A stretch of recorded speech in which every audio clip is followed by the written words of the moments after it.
Hi my dear friends, welcome to my channel. मैं दोस्तों आज आपको एनपीटीईएल के जो एग्ज़ाम्स अभी होने वाले हैं, अभी जो हमारा सेशन चल रहा है जनवरी अप्रैल सेशन जो चल रहा है उसके एग्ज़ाम्स आने वाले हैं और आपको मैं इसी एग्ज़ाम्स के सारे स्ट्रेटजी के बारे में बात करने वाला हूँ कि एग्ज़ाम्स का पैटर्न क्या होता है, कैसे क्वेश्चन आते हैं, कितने मार्क्स के होते हैं, कितने मार्क्स हमें आने चाहिए, सर्टिफिकेट का टाइप्स क्या होते हैं। तो सारा डाउट्स आज क्लियर करने वाले हैं, तो कृपया इस वीडियो के अंत तक बने रहिए। तो चलिए दोस्तों स्टार्ट करते हैं। स्टार्ट में सबसे पहले डिस्कस करते हैं कि जो फाइनल एग्ज़ाम का पैटर्न कैसे होता है। तो दोस्तों मैं आपको बता दूं कि जो भी हमारे क्वेश्चंस होते हैं ये मल्टीपल चॉइस क्वेश्चन होते हैं और जो एग्ज़ाम होता है वो कंप्यूटर बेस्ड होता है और ये 3 आवर्स के होते हैं और आप इसमें 2 ऑप्शन होता है कि आप 90 मिनट बाद भी 90 मिनट के आफ्टर आप रूम को लीव कर सकते हैं, हॉल को लीव कर सकते हैं। अगर आप चाहें तो 90 मिनट में लीव कर जाइए या तो आप 3 आवर चाहें तो पूरा 3 आवर ही कंज्यूम कर सकते हैं डिपेंडिंग अपॉन यू। ओके, अब चलते हैं कि इसमें जो क्वेश्चंस होते हैं दोस्तों ये 3 सेक्शन में डिवाइड किए गए होते हैं। तो हमारा सेक्शन ए जो होता है वो 20 एमसीक्यू का होता है और ये 1 पॉइंट के होते हैं और सेक्शन बी जो होता है वो 20 एमसीक्यू का होता है और ये 2 पॉइंट्स के होते हैं। नेक्स्ट सेक्शन सी होता है जो 15 क्वेश्चन होते हैं और ये 2 या 3 मार्क्स के होते हैं। दोस्तों अगर मैं इनकी डिफ़िकल्टीज़ के बारे में बता दूँ तो ये जो सेक्शन ए होता है ये इजी होता है, सेक्शन बी होता है ये मॉडरेट होता है और ये सेक्शन सी होता है ये थोड़ा सा ज़्यादा हाई टफ होता है। बाकी और मैं आपको बता दूं कि दोस्तों आप सावधान रहिए क्योंकि जो एग्ज़ाम्स होते हैं उसमें नेगेटिव पॉइंट होते हैं, नेगेटिव मार्क्स भी होते हैं। तो दोस्तों आप उन्हीं को अटेम्प्ट करें जो आपको सही लगता हो।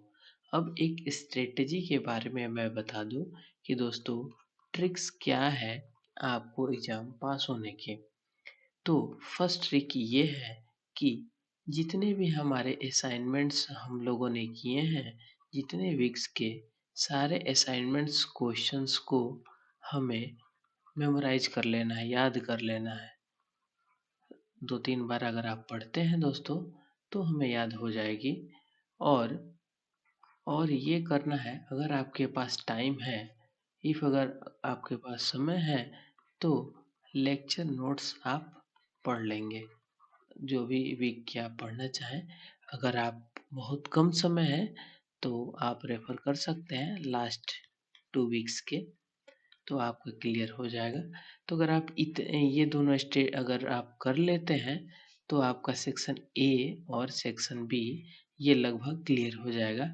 तो ये दोनों अगर क्लियर आ जाएगा तो हमें पासिंग मार्क्स मिल जाते हैं। आगे नेक्स्ट स्लाइड में बात करते हैं हम इसके बारे में। तो हमारा पासिंग मार्क्स दोस्तों ये होता है कि 40% हमें स्कोर करने होते हैं मिनिमम। ये हमारे फाइनल एग्जाम है 40% और ये जो वीकली असाइनमेंट है ये आगे स्लाइड्स में हम वीकली असाइनमेंट का चर्चा करेंगे। तो टोटल मार्क्स का जो होता है वो 75 मार्क्स के इंटरनल एग्जाम्स होते हैं। इसमें हमें 30 मार्क्स मिनिमम लाने होते हैं, minimum to get certificate. Okay, certificate के लिए हमें 30 मार्क्स लाने होते हैं मिनिमम। और ये है ऐसा है कि और 40% हमें वीकली असाइनमेंट जो होते हैं उसके करने होते हैं और अगर इसमें कोई एक 40% है और कोई नहीं मैच करता है, हमें दोनों क्राइटेरिया को मैच करने हैं तभी हम सर्टिफिकेट के लिए एलिजिबल होंगे। आगे चलते हैं। तो हमारा फाइनल जो होता है सर्टिफिकेट का स्कोर कैसे कैलकुलेट होता है उसके बारे में मैं बात कर लूँ। तो अभी मैं जो बता रहा था वो देखिए दोस्तों, ये होता है average assignment score. Average assignment score very करता है जितने वीक्स के आप कोर्सेस लिए होंगे उस हिसाब से। नेक्स्ट स्लाइड पे उसी के बारे में चर्चा हम करेंगे। तो हमारा एवरेज असाइनमेंट स्कोर 10 से मोर देन 10 होना चाहिए आउट ऑफ 25। तो ये 40% होगा 25 का। और जो हम एग्जाम स्कोर जो हम एग्जाम देते हैं वो 30 प्लस आउट ऑफ 75 होने चाहिए। और हमें दोनों क्राइटेरिया को मैच करना चाहिए, फुलफिल होगा तभी हम सर्टिफिकेट के लिए अलाउ होंगे। अगर कोई ज़्यादा भी होता है तो भी उससे हमें सर्टिफिकेट नहीं होता है अगर एक में कम है तो। अब हम बात करेंगे कि इस एवरेज असाइनमेंट स्कोर अब कैलकुलेट कैसे होता है।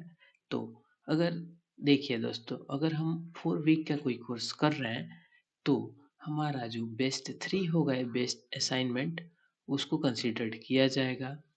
और ये भी कैसे किया जाएगा, तो यहाँ पे देखिए दोस्तों, मैं नीचे एक एग्जांपल दिया हूँ कि मानिए एक हम 4 वीक का कोर्स कर रहे हैं जिसमें कि हमारा इस प्रकार 90, 80, 70 और 60 ये आया है इसका स्कोर।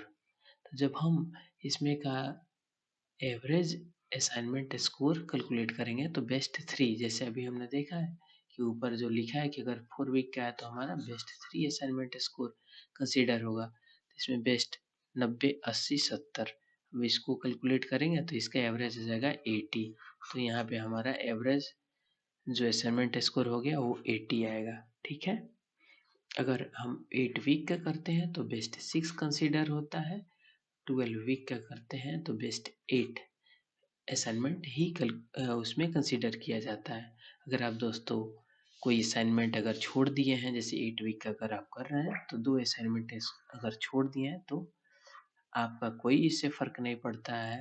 अगर आप 12 वीक का कोर्स कर रहे थे और 4 असाइनमेंट अगर आप छोड़ देते हैं तो भी कोई नहीं फ़र्क पड़ता है। लेकिन हाँ दोस्तों, अगर आप चाहें तो उसमें करते रहते हैं तो उससे फ़ायदा ये होता है कि अगर एवरेज असाइनमेंट स्कोर में हमारा उसमें बढ़ोतरी मिलेगी। क्यों?